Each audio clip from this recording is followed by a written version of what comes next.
నిర్మల్ జిల్లా ఖానాపూర్ మండలం పాత ఎల్లాపూర్ గ్రామంలో సమస్య చెప్పుకునేందుకు వచ్చిన వృద్ధ రైతును కనికరం లేకుండా దౌర్జన్యంగా ఎంఆర్ఓ ఆఫీస్ నుండి ఈడ్చుకెళ్లిన ఏఎస్ఐను సస్పెండ్ చేశారు ఉన్నతాధికారులు.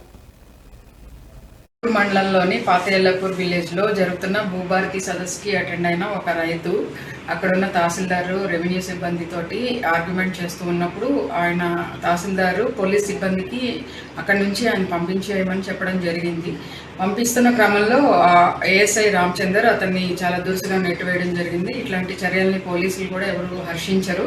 ముఖ్యంగా నిర్మల్ పోలీస్, మీ పోలీస్ అని మేము ఒక క్రమంగా ప్రజలకు దగ్గరవుతూ ముందుకు వెళ్తున్న క్రమంలో ఇట్లాంటి చర్యలు అసలు నిర్మల్ పోలీసులు ఎట్టి పరిస్థితుల్లోనూ సహించేది లేదు. అలాగే మా జిల్లా ఇన్ఛార్జ్ మినిస్టర్ సీతక్క గారు కూడా ఈ విషయంలో ఆరా తీయడం జరిగింది.